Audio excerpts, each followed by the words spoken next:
Hello, everyone. Welcome back to Real Reds Talk, an authentic football channel dedicated to Manchester United.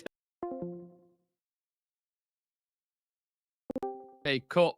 We can't spend too long celebrating the trophy victory last night because it is a relentless fixture list, as we know. So it's on to the next one. And we have rotated ourselves for this preview as well as United might rotate on Wednesday. So we've got Dave, Aaron, and Sam who have dropped out, and we bring in Adam and Chive in the replacements, super subs. How was your weekend, Adam? Well, I booked it off work so because I was never missing that game yesterday, and I think I was on the liquid diet for most of the day anyway. Yeah. Feeling a little bit rougher today, but it was such a great feeling to actually lift that trophy, see it. It's been a while since, even at 2-0, going into the last couple of minutes, I was still nervous just from, I suppose you could say, PTSD of the Yep. last 10 years. Yeah. So it's good to actually, I suppose, hopefully build that winning mentality now, and this is hopefully the start of many trophies to come. Just like that smile on your face, and that was me throughout. As soon as the 90th minute whistle went, that was just me instantly. As soon as I saw the players running on the pitch, I was just felt like a proud father. Did you enjoy it yourself, Chive? Yeah, I'm on this fight, so I'm enjoying it. I celebrated, yeah, shamelessly celebrated that win. Yeah, and I've been on the Ten Hag binge since last night, but yeah, it's good. Yeah. That's all I've been doing, scrolling, look at different clips from the dressing room, like Yeah. champagne being poured, like something we're not used to. It's weird, isn't it? Like having these clips and stuff and just seeing everybody and seeing like Rashford smile quite a lot as well is really nice. So yeah, I was absolutely buzzing with that last night. Anyway, guys, very important before we dive into the preview. Currently 5 subscribers off. No, 4. I think we are now off 1,250. So if you need something to listen to or watch whilst you're in work, on commute, sleeping, or just taking a shit, click that subscribe button for regular content. Of course, there's going to be a watch along for this game tomorrow. So if you want to come and join me for that, then I'll be live from 5:45 for team news because I think kickoff is 6:45. So yeah, make sure you come and join me. We always kick the previews off with some warm-up questions. So I've gone for a bit of an age profile here, a bit different. So if you can guess not guess the age, but who do you think is older, basically, or young? So who is older, Danny Ings or Weghorst? Ings. I can't hear you, Chive. I can see you saying Ings, but there's no audio at all. So Ings, yeah. Yeah, he's saying Ings, but I can't think it. Yeah, so it is, but literally, so Danny Ings is 30, Weghorst is 30, but Ings was born on the 23rd of July, 92. Weghorst was born on the 6th of August. So there's like 3 weeks in between them. So Ings just edges it by 3 weeks. Mikel Antonio or Phil Jones? Forgotten, man. I'm gonna go. I know Phil Jones is 30. Antonio. I'm gonna go Antonio actually for a change. I thought most people would say Antonio, so Phil Jones. Okay. Or no, Antonio. Head is fried. It was a roller coaster. Go on, try it, Chive. Can you hear me now? Yeah. Cool. Was that Antonio or Phil Jones? I'll go Phil Jones. Antonio, 32 years old, Antonio. Phil Jones is 31. Yeah. Surprised me a lot as well. And then the last one, Fabianski or David De Gea?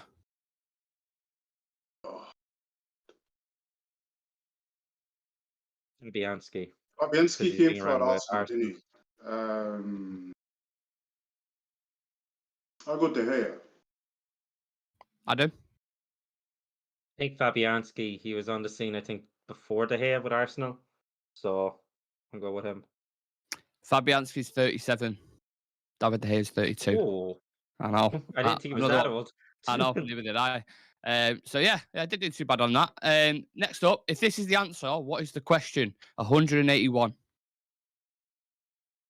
Clean sheets for David De Gea. There we go. Ding, ding, ding, ding, ding, ding, ding. Next up, 29. Very relevant to United. Do you want any more? Undefeated away. You're not far off, but it's very relevant.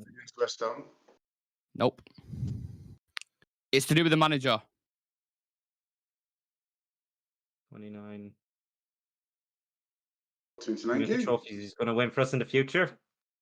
It's 29 wins in the first 40 games. Erik ten Hag, which obviously is the best out of most managers. And then number 4. That's the answer. What's the question? The amount of trophies we're winning this season.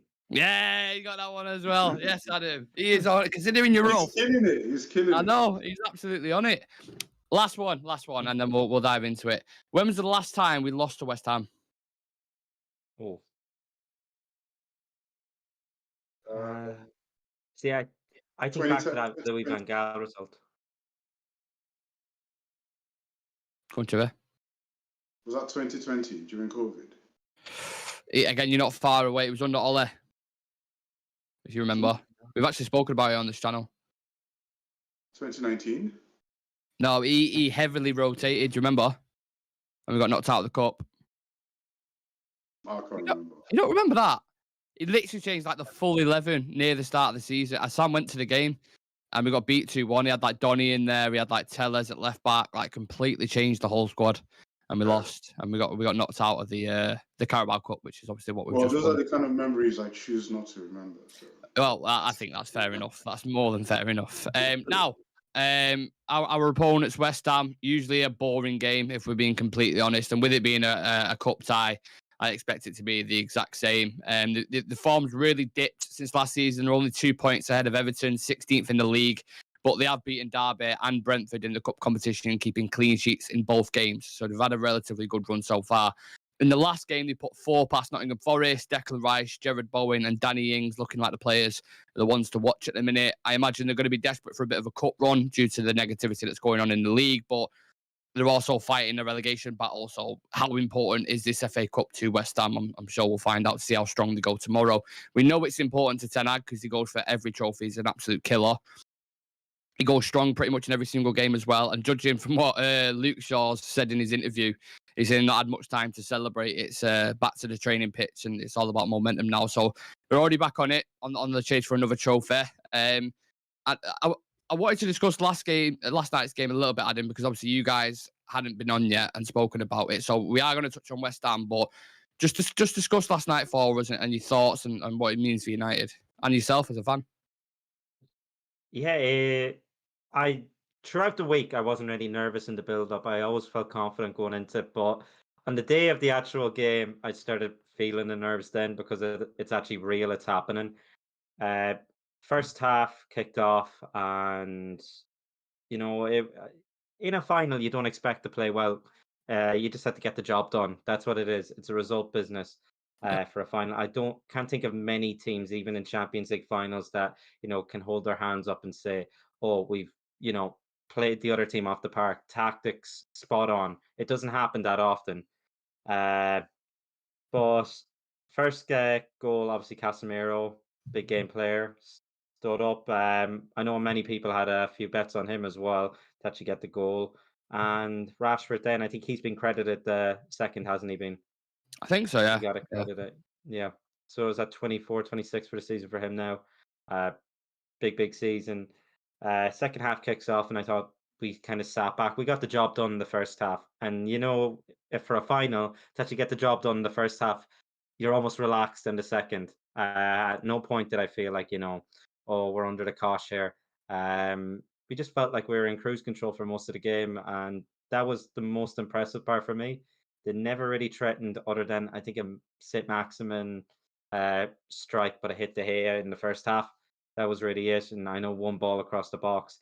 But then when the final whistle went, I did record it as well, and I was in with the supporters club, the official one, in the bar in town, and place was just so happy. People were hugging each other. 6 years we had to wait for that, and there was pages set up, websites set up. Oh, the last time Man United won a cup. Yeah. And you know what? They're still up. So the person obviously forgot they had to take it down. I don't care. We're gonna get it removed one way or the other. But just to get that first trophy, especially under this current regime, because everything is working out now, the amount he's had to face in these first 9 months, and particularly someone showed the fixtures, I think, from Christmas, it was a game every 3 days on average, and the majority are wins, and there's a few draws thrown in there. I don't know how we've gotten through it, but it's the first bit of silverware, hopefully, for the season. And that's what I'm hoping now. After Liverpool had a bad game, I know that's at the weekend. We can build up that form with the game on Wednesday. Um, that's why I'm going to let my judgment for that result, well, the game at the weekend, I'm going to wait till after this game on Wednesday. Are there going to be a few sore heads? Hopefully not. I can't imagine there being, especially with this manager. Yeah. But I'm looking forward to Wednesday night, seeing how the team react. But it hasn't happened in the last 6 years, so we're right to celebrate.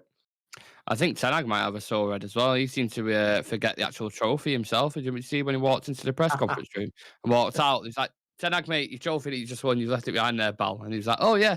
Oh, don't worry about it. We're going to win plenty more anyway, so no worries. On the performance, Chive, it wasn't obviously the most impressive. We weren't amazing, but what did impress you last night?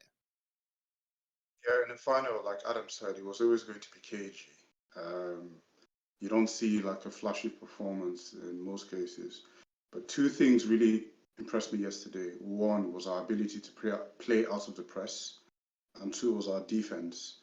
And the first one, especially, is something that we've suffered with a lot. And if we go back to those first two games against Brentford and Brighton, Yeah.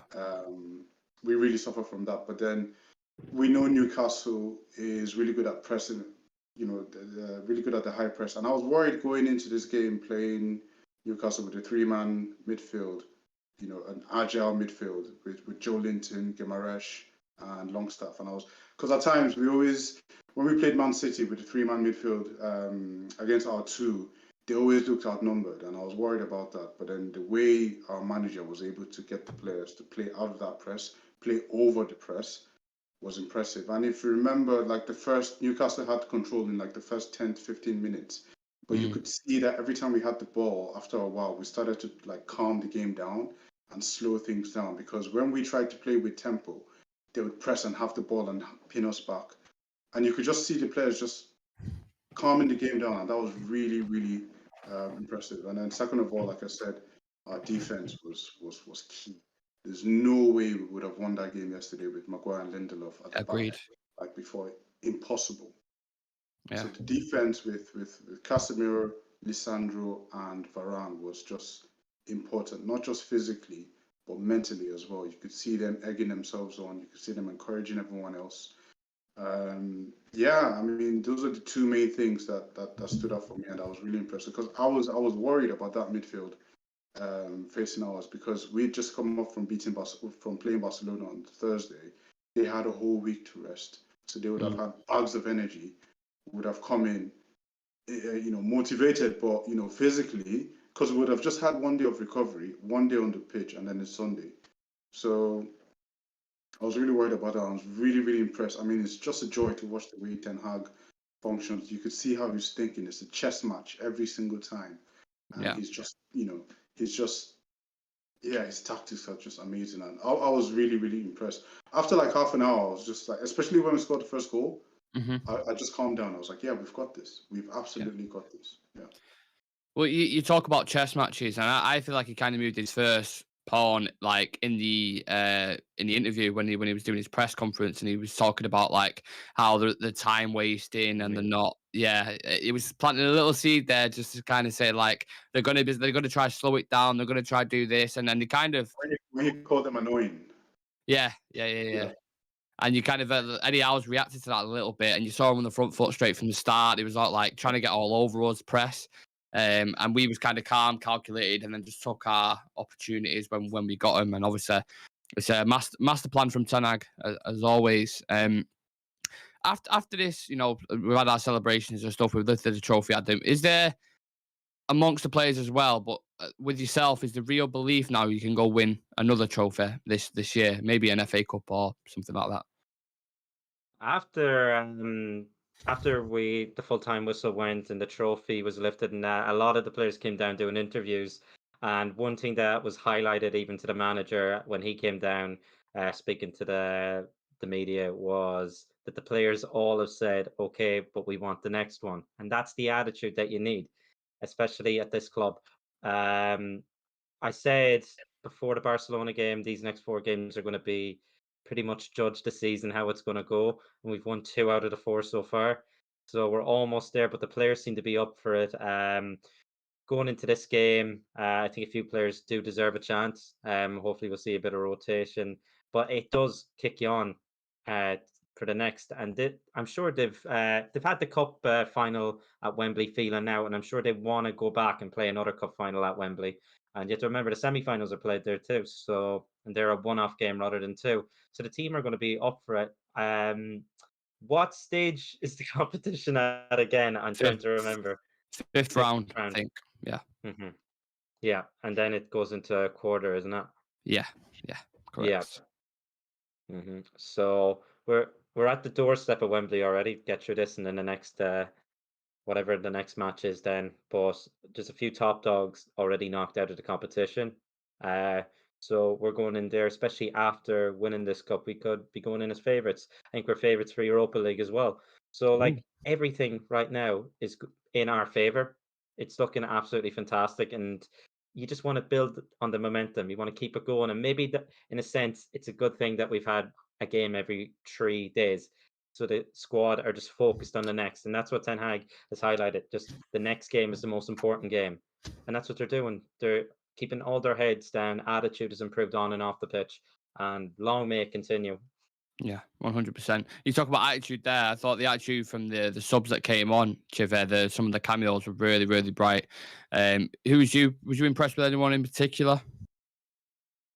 And all of them from McTominay to Sabitzer, but I think the standout performer for me from the bench was by far Aaron Wan-Bissaka. Yeah. When he came on, I watched the highlights again. Obviously, I watched it again, and when he came on, the first 2 times we see Aaron Wan-Bissaka is in the opponent's box, just outside of it. So he's coming and he's pressed high up the pitch, and he creates 2 chances.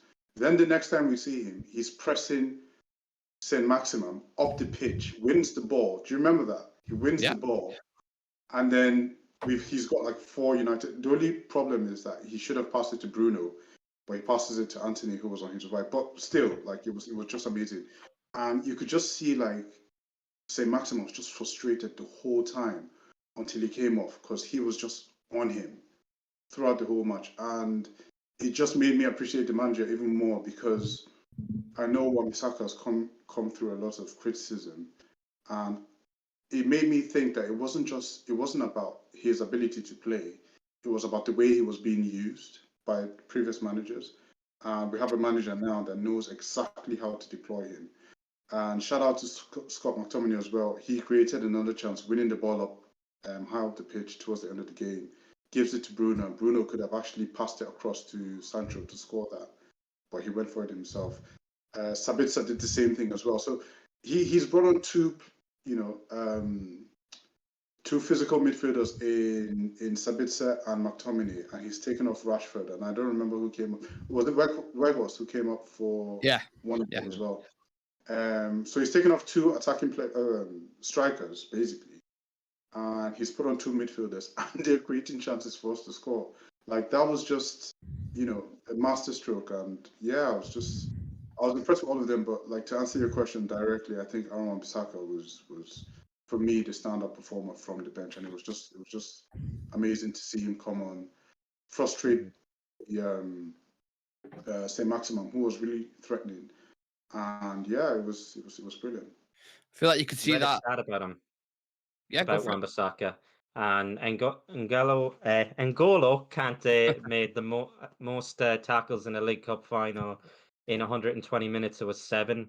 Wan-Bissaka equaled that record in 45 minutes against Newcastle the last day. That says everything about the guy.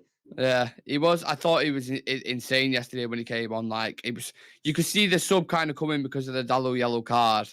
And you always felt like that might happen. Usually Ten Hag waits until the 60th, 65th, but when you're 2-0 up, why take that risk? You've got a perfect there, It was a risk because you could see that Saint-Maximin. I mean, Dalot fought bravely, but Saint-Maximin had him a few times. There was one really bad one where he had it, man. We chopped it onto his left. Yeah, and then I think De Gea makes a save or something. But you could tell then it was one of those things where Dalot might have gotten too ambitious and maybe given away a pen. You know, it's one of them ones. So I was really happy with the change at halftime, and yeah, it made the difference. Yeah, I'm just gonna reel off a few comments because there's a few funny ones in there. So Dan saying Chivy's older than Antonio. That's what he was saying according to. Sam saying Nick, the West Ham game is Wednesday. I know it's just because I'm so used to doing the previews the day before the game. Obviously, we've switched it up because we've got an interview with Jay Motti from Stretford Paddock tomorrow. Yeah, you have me confused with that one. Yeah. Well, we have to switch it up slightly, so yeah, that's why I'm getting mixed up. Dave saying, I honestly can't decide if we'll rotate or not. On one hand, we want to win everything, but on the other hand, the lads have played so much they could do with a break. Some of them, that's something I'm definitely going to touch on as well. Shah Sam's in the chat. Hello to yourself. Saying, I feel the more games we play, the more players are learning to play the Ten Hag way. The positioning of players has massively improved, and that's because they're being coached by an actual coach who knows what he's doing and can switch it up reactively as well, like in game. That's what I've been most impressed with Eric Ten Hag. The fact he can read a game and within minutes he can just affect it like that within a blink of an eye, and that's one of his top qualities. So yeah, absolutely agree with that, Shah Sam. From a final to the fifth round, it, of course, is the West Ham preview. Adam, do you think there may be a slow start from us in this game? Maybe a bit of a complacency due to the number of things that the viewers were suggesting then? Yeah, potentially. I'm sure we're going to see a bit of rotation, especially with the game at the weekend. But I can see us potentially starting a wee bit sluggish at times, giving away the ball loosely. But then, under this manager, he seems to turn it around and change everything at halftime. And maybe you could then introduce some of the more first team players, and then they'll get the job done then. That's how I kind of can see it going. But I do think it will be a bit of a sloppy start. Yeah, I agree with that. And I just got a feeling it's going to be one of them fucking sluggish games, man. Like, just you go into it very, very slow start, and then, we kind of get 1 or 2 goals, and it goes like that. People might disagree with that, but go on, Jive. You want to? That's your PTSD speaking. You might be right. You might be right. PTSD, man. That's different under this manager. Like, it's not going to happen. He's not going to allow them to start sluggishly. I mean, yeah, Newcastle started, they started the better team yesterday in the first maybe 10, 15 minutes. It just didn't mean we're sluggish, but, I don't think he's going to allow that. The mentality is different now. Just to fire back at you a little bit there, we have played him already once this season, and it was 1-0, wasn't it? David De Gea had a bit of a worldie, actually, to be fair. It was decent, and Rashford scored the winner. So I'm going to get into the head-to-head a little bit later on to go through the results and stuff. But notoriously, it has been boring. But I hope you're right. I hope it isn't. And there's a couple of goals in it, for the sake of my watch long anyway, because I don't want to be sat there for a 0-0 draw or whatever. I was speaking about rotation there, Chivi, with Adam. Is anyone specifically you'd like to rest for this game? Varane. We need to rest him. Yeah. And I actually think we might see either Maguire or Lindelof come on. I agree. Yeah, in place of Varane. But then I think that's it. I don't think there's any much more that we can rotate that much. Probably he might rest. Casemiro is not going to rest, even if he wants to drop him. I don't think he's going to want to drop him. I mean, he's been up for 3 Premier League matches, so he still has an engine on. I think he probably might rest Fred. I doubt it. I think it will still be Casemiro and Fred. Surprisingly, I won't be surprised if Marcus Rashford starts on the bench. We know there was an injury scare. So it might be Vegas, Sancho, Bruno, Anthony, possibly. I'm just saying. But the squad isn't deep enough with quality to rest that many players. Because it's knockout football. There's no second chance. And the players are hungry for silverware. We've tasted blood already with the Carabao Cup, and they're going to want to go for it. So I think we might see a very, very strong side tomorrow. It's really hard to rest any players down, especially when the quality on the bench isn't as good as what you have on in the first team. Yeah. So, but I think Varane probably would rest for this one because we have to keep an eye. I know we focus on the next game all the time, but we have to keep an eye on Liverpool. I just think the future in general, because I thought they looked tired and leggy in the final. I know Newcastle, like we said, they had 8 days off, but I can see him hitting really crashing at some point. I might be wrong on this, but I've always had that feeling that they're going to crash at some point. Yeah, remember in the chat I was saying, like, since the 27th of December, we've played 2 games a week, back to back. We haven't had a week off. It's Ridiculous. been 3 days, 4 days, 3 days, 4 days. Yeah. This is the end of February. Yeah. And so it's definitely going to take its toll. It's taking its toll on Christian Eriksen already. We lost him at Reading. We've lost Dalot and Anthony at certain points. Marcus Rashford already had a knock. It's going to take its toll at some point. So it's a bit scary, but yeah, we have no choice. We have to keep going on. Absolutely. And obviously, you would think, Adam, that West Ham are going to try to take advantage of that. They're going to look for weaknesses within our team and where they can target. But what worries you about West Ham specifically? Is any individual players or certain, tactics that they're going to deploy? Well, under David Moyes seems to like, some more physical sort of players. And maybe if we do make a bit of rotation, when you're thrown into the deep end against some physical players, Rough you up a especially bit. in midfield, they'll rough you off a bit. And I say they're going to go really, really strong because their season is Premier League survival and a cup run, hopefully. Yeah. And they're hoping to get bailed out with a cup run because they were up there, I think, challenging for the European positions about the last 2 years. Now they're down there near the relegation zone. So that kind of says everything. They want to focus on something big to kind of distract the pressure from the fans. And they're probably going to throw everything into this cup, which is why I think they'll go strong. But under David Moyes, he likes to cross the ball a lot. We've seen it in the days of his Man United reign. I think we made 87 crosses one time against Fulham, and we ended Why up we drawing signed 2-2. Fellaini. Why we signed Fellaini. Exactly. And I think Rice is going to be, breaking up the play, kind of charging through the midfield. He likes to do that. And I'm not too sure about who's, fit for them if they have any kind of injury concerns. But Antonio too, depending on if it could be Lindelof if he comes in. I know he isn't really the most physical of centre halves, so that could be like an area that they might target. Just depends who starts really. Yeah. And likewise, how can we hurt them, Chief, with the players at our disposal? Is there anything you notice about the way West Ham play that we can maybe approach? And I'm not suggesting you're a tactical genius manager, but you must watch West Ham and think maybe we can get at them in certain areas. Not exactly sure, but I think he's going to do what any other manager would want to do. Oh yeah, let's try and be physical. Let's get at them. We faced every type of opposition this season. Yeah. The physical types, the timid ones who run and hide. It doesn't really matter. I think we've got. Well, I don't want to sound overconfident, but I think we have a plan against how they play. I'm not exactly sure. I haven't seen too much of them so far this season. But I think they're going to try and come at us. Are we playing at home or away? It's away, I think. I think it's away. Let me double check. It is. Oh, why is it not coming up on there? Give me a minute. We play them at home, actually. At home, yeah, because it's the 9th consecutive home tie we've had in a cup tie, something along the lines of that. I remember listening to Andy Mitten going on about that, saying the odds of it is like 500 to 1 or something. So, if they sit back, we have a way of breaking them down. If they come at us, we're more dangerous without the ball than we are with the ball. Yeah. So, yeah.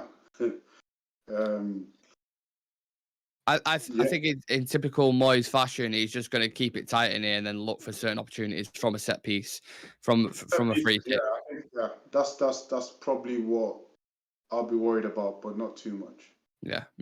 And I'm not worried about him in general anyway. Like, even if you look at the history records, in the past 5 games, we've won 4 and drew 1, but only scoring 5 and conceding 2. Like I said, notoriously boring games that usually end in 1-0. Our biggest scoreline against them is 6-0, by the way, back in 2003. Do you reckon you can name any of the scorers from that? 2003? Yeah. Was Nistelrooy on there? Yeah, he was, and he got a brace. Was Rooney on there? Nope. 2003. I don't think we Yeah. signed Rooney 2003, did we? It's 2004 to 5. I think we signed Rooney. Right. Was Ronaldo on the score sheet? It was. I'll tell you. So Ole Gunnar Solskjaer scored. Yeah. Phil Neville scored, and then Ryan Giggs What? as well with a brace. So 6-0 over West Ham, which is our biggest goal line. That goes back 20 years. So I'm not expecting a 6-0 tomorrow, but To be fair, like with tomorrow, like I know we've just won the Carabao Cup. I'm not greedy, like fuck it, if we be lose, greedy. I'll be greedy. Okay. if we lose, it's really not the end of the world for me. I really don't Yeah, I care. do agree with that as well. Yeah, I'd like to win the FA Cup, but I'm not greedy. I can pace myself, like Yeah. So yeah, whatever happens, I'm not going to be too beat down. We know we've played more games more than anyone. We're the ones with but the momentum is on our side either way, whether we lose or not. I'm cool with that. Yeah. A quick update on injuries for you guys. I know you lot will probably know anyway, but just for the viewers in case you don't.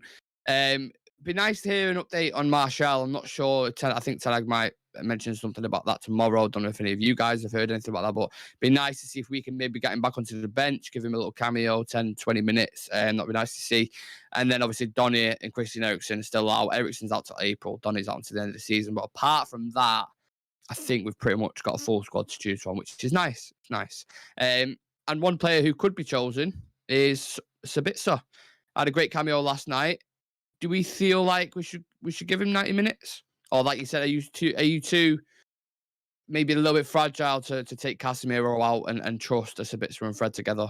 That's for anyone who is. You want to go for that? Really depends. McTominay back to it. Could we see him Oh, yeah? deployed in a more defensive kind of role?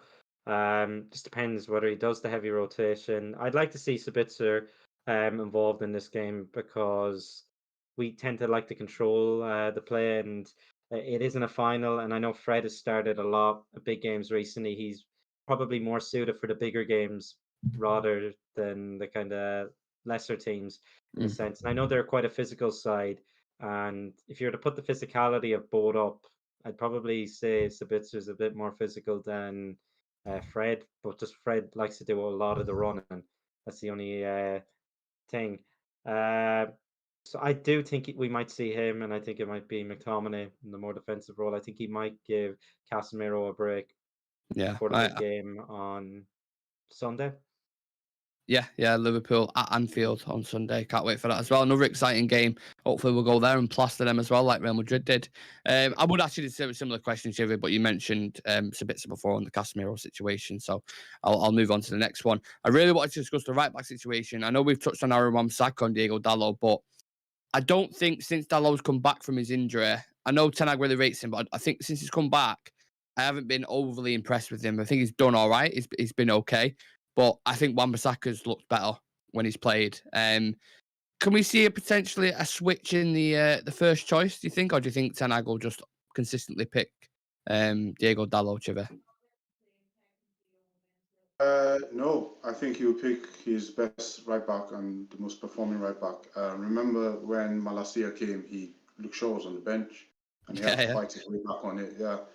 So I think Dalot will have to fight his way back into the team. I don't think Ten Hag has any real favourites. His favourite players are the players who are performing the best. So if you want to be favoured, they're both going to have to scrap for that. And I think at the moment, Wan-Bissaka is winning that battle. However, I think Ten Hag, especially with the right back situation, because both of them are actually really good and they kind of offer two different things, I think he's more strategic in the way he deploys them. So when he needs an attacking threat or if he needs to nullify someone, he'll pick either. Because if it's attacking, he might use Dalot. If he needs to, nullify a player, he might use Wan-Bissaka. It depends. So I think with the right back situation, I think it's more of a tactical decision at the moment. Well, with that theory in motion, then would you go for a Diego Dalot tomorrow? Because you say, if Ten Hag's deploying him for specific reasons, the West Ham, a relatively defensive team, you would think he might go for Dalot? If we're playing at home, I think he might go for Dalot. If they're Yeah. going to sit back and we need to create chances, definitely. Yeah. Dalot in those half spaces. Obviously, I mean, it would be great. But I really don't know how West Ham play, to be honest. I don't remember watching too much of them. The last time I watched them was when we beat them, I think. Yeah. So, Compact, organised, long ball, quite a lot. They can switch it up. They can play football, but it's just one of them teams. Like, so I'd probably agree on that. I think Diego Dalot might start, but we'll find out when we do our team predictions. Adam, more than welcome to add on to the right back conversation. But I wanted to ask you individually about Declan Rice as well. Someone we was heavily linked with under Ole Gunnar Solskjaer consistently. Do you think that boat has sailed now, or would you still consider him as a signing for Manchester United? It depends on the whole contract situation with him. I know he's kind of getting etching to go at this point now. He is. But West Ham recently came out and said that it's going to have to be a Premier League world record fee. I think Moyes came out and said it to get rid of him. And is he worth that? No. Casemiro was probably twice the player he is, and I know it's all to do with the age kind of profile and that. But could you see him as a more kind of as a second after Casemiro coming up? Maybe after a couple of years, he might look better. It just depends where he is. I know Chelsea were sniffing around for like 2 years. They've been around him. Could he go to someone like Liverpool? You never know. Like I know Liverpool are crying out for midfielders as well. They don't have many defensive options in that sense. But I think it's kind of sailed for us. It has. I know it was more, especially under Ollie, it seemed to be like someone who'd suit him more. Ten Hag, I think he'd rather go for somebody else. Well, it's just a quick throwaway question before we get into the quick fire. Sorry, Dave just said every team in Europe should be looking at Rice, in his opinion. That's a very strong shout. Can I ask you guys something about Declan Rice? Like I keep hearing about this guy. Yeah. And every time I see him, I don't get it. Like, what is it about this guy? Like, I really don't. I don't get it. You know what? He could have played for Ireland, right? Yeah. And I think if he had the I know. Irish passport, I think if he had the Irish passport, his valuation would be like half of what it is right now. Yeah. But I think you could say that about any English player, though, if they had a different thing, because you just get British tax in the Premier League, don't you? Yeah. So, but what is it about this guy? Like, I think he's a great tackler. He's all around games really, really good. He's a great ball carrier as well. He could play in a double pivot. So, for example, if we're playing tomorrow, and you've got Casemiro and Declan Rice in the team, they can both easily rotate and do both sides of that job really well. The age profile is obviously something to consider for United. I know Casemiro's fantastic. He might be fantastic until he's 35, 36. You've seen Modric and Kroos still doing it now, so there's no reason why he can't. But I do want like an understudy. It's just whether Declan Rice is too much of a big profile to be an understudy to Casemiro, or whether you'd play him, both alongside each other. But I rate him. Every time I've seen him, I think he's been really well. He's been really good for England as well when I've watched them in the Euros or whatever it is. But again, it's down to opinion, isn't it? If it's not, if you've not seen anything from him that particularly impresses you, that's what football's all about, isn't it? Maybe I just haven't seen him enough. But every time, like, we play, I see West, like, I try to, because I've been hearing so much for years. Yeah. And every time I see him, I just don't see it. Like, he's always really good or, like, really decent, but I just don't see what the hype is all about. Maybe tomorrow I'll probably just watch him and see what it's all about. But I haven't seen it. Like, and I really want to. I you know me, I'm always very objective. I just haven't seen it with this guy. Like, But anyway. I was just about to say, watch him drop an absolute worldie tomorrow. Now you said that, he'll just put in a stellar performance, a 10 out of 10. To be honest, I always thought he'd end up at Chelsea, but the way Chelsea might still end up getting him if Todd Bowley is anything about it. But I just don't see that happening now either. So will Arsenal go get him because he was in for Casido, or will they go back in for him? What's your thoughts, Adam? Yeah, it's a tough one because a lot of the teams currently, they might have a different option that they've gone with because they've been priced out of actually getting them. The only team that need that position, as I said, was Liverpool. But are they going to fork out that much money? I know they've typically do it on the right player. They've been doing that. Whether it's I know Nunes, he hasn't really hit the heights everyone thought he would, but he's starting to look decent in certain areas as well. Usually they get a hit, but this season they're all over the place. Chelsea went all out and signed Enzonzi, everyone's been calling him. Hey, that's disrespectful because he's actually been one of the players, in fairness, who's I feel like has been all right. I think a lot of the rest of them have been, Mhm, not lived up to the name, in my opinion. mhm. I think it's just the money, and the English tax teams are looking at that too. They think the player, isn't worth that much money, so they're Yeah. kind of going for different options, and the other options I think are working out better there. No, yeah, I tend to agree with that. I don't think it's going to be a signing. I don't think it's a Ten Hag signing, to be honest. I wanted to get your thoughts on it because obviously it's been a long, standing thing with him. Dave saying always in the right position, carries the ball so well, great at line breaking passes. I think he would be a good addition. Like I said, I don't know. Yeah, Maybe I don't think. I like what I'm hearing. Like if that's the kind of player he is, then I like the Yeah. sound of that. Like yeah. Maybe be on a scout watch tomorrow and Chivy and let us know what you think. I definitely will be because I haven't just seen the hype. I'm not criticizing him. I'm just saying maybe the games I watched he wasn't really good, but I just haven't Yeah, seen it. I hear so much about him, and I really want to know, but I haven't seen it. But I'll be on the lookout tomorrow. From what Dave said, I like those are the kind the of players I like. analysis. Yeah. Yeah. Yeah. Just a very, very quick one for the quick fire questions. Can I have a name of a defensive midfielder, maybe a young one at the minute, who you would get as a maybe an understudy to Casemiro or someone alongside him? A realistic Amrabat. one. Amrabat. Is that a World Cup thing though? Do you Yeah, think? I Yeah. I think Ten Hag will get the best out of any defensive midfielder if you signed anyone at this point. So Sign he could Pete take from the pub. Enzonzi. I mentioned Enzonzi wherever he is now. I think he turn him into a player too. Probably, yeah. Do you think it'd be maybe a bit more of an astute signing there, Chivy, that maybe was someone we're not necessarily heard about? There was a guy at Sociedad, Zubimendi, I think, Yeah, who's quite good. Sandro Tonali at AC Milan as well. yeah. Another one that I would love for us to get. A lot of money Um, though. sorry? Be a lot of money though, I imagine, Tonali. Yeah, it would be. But I'm just, the sort of younger players that could kind of do that because what I like about those kind of players is that they have a calm head. I like that calm thinking. And Casemiro exhibits that. Michael Carrick had that a lot as well. Yeah. And Fabregas as well. yeah, it's one of them ones where you remember like Michael Carrick would play 90 minutes and like he'd be like he wouldn't have like any dirt on him. Like Mhm. he'd look spotless. That's the Yeah. kind of player you want. It's not all about sliding tackles and all that. It's just being really smart with the way you. So yeah, that's the kind of midfielder. But yeah, Zubimendi apparently at I think Sociedad is Yeah. Interesting. One other Shah, name to pop into the head. yeah, 1 second, let me just read it. Uh, Shah Sam saying I'd rather have Casido than Rice. Just throwing it out there. So yeah, I think that's fair shot. Casido looks good. Sorry, Adam. Edson Alvarez played under him already. Chelsea went in for him last summer. They didn't get him.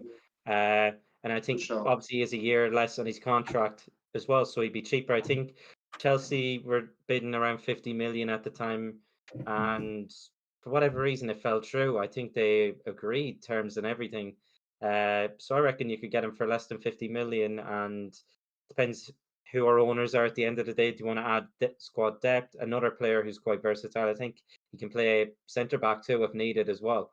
Yeah. So worked under Ten Hag. Ten Hag, as you've seen, he's brought two players with him, and particularly one of them is our big standout player. Arguably, could be player of the season so far.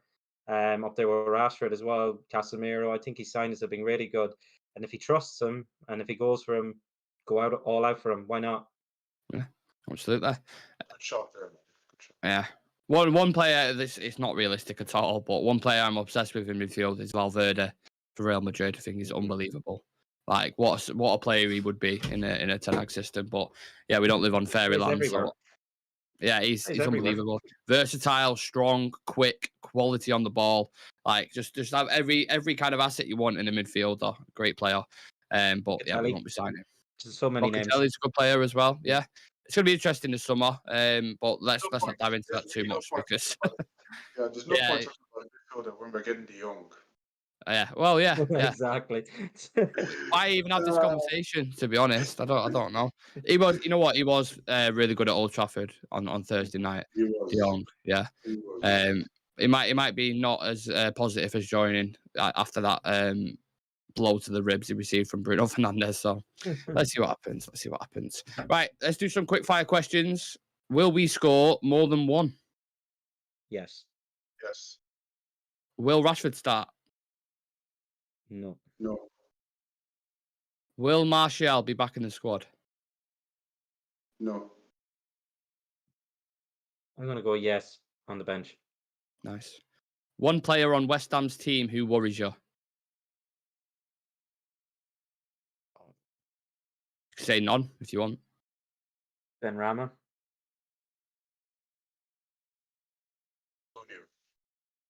Who? Antonio? Oh, Bowen. Jared Bowen. Jared Bowen. Nice. Will we keep a clean sheet? No. Well, if Maguire starts, it might be a different answer. No, he'll be a new player after lifting that trophy. Don't worry about it. Yes, we will.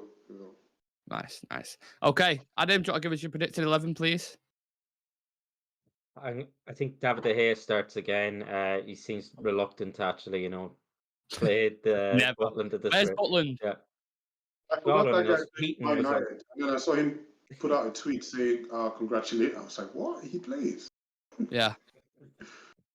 So I think David De Gea will be in net. Right back. I think Dallo starts.